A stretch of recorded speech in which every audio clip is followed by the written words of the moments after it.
life as feeling vlogger. Bago lang kasi yung DJI ko.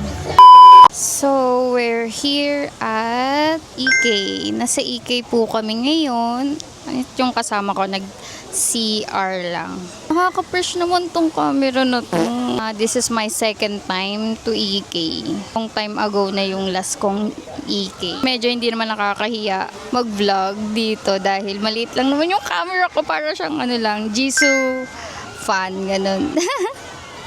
So, yung kasama ko, ang tagal mag-CR, nagugutom na ako. Yun, naririnig mo na yung hiyawan dito na mga nagra-rides. Itatry namin yung mga extreme rides dito sa EK. So, let's go!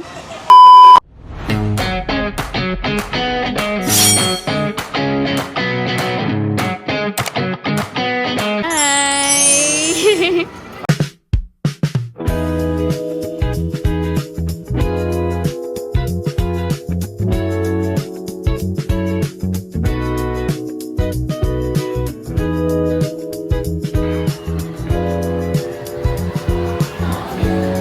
Haji.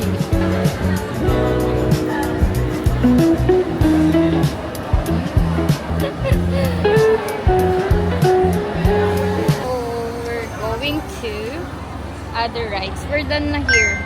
Grabe. Grabe yung space shuttle na yan. Tangina. Hello! Say hi! A day in my life as feeling vlogger.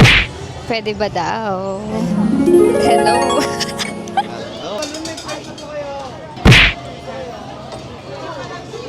We want to try the other rides, but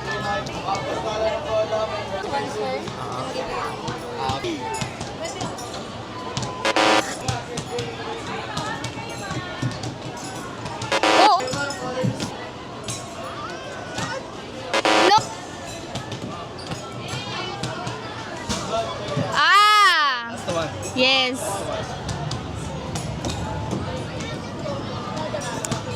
Wala. Yeah, so it's my turn.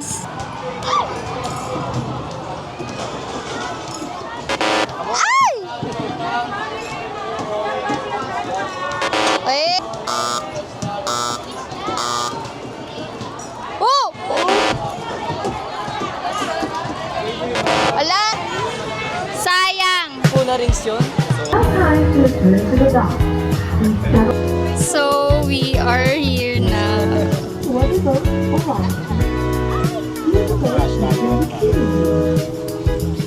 Ito yung panglima naming how many rides right now?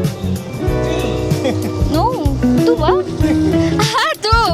Two rides right now and time check 1 p.m.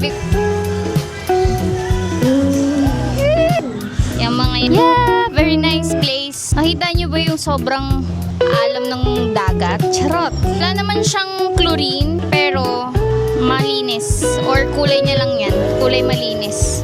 Dadyo ba? Sige.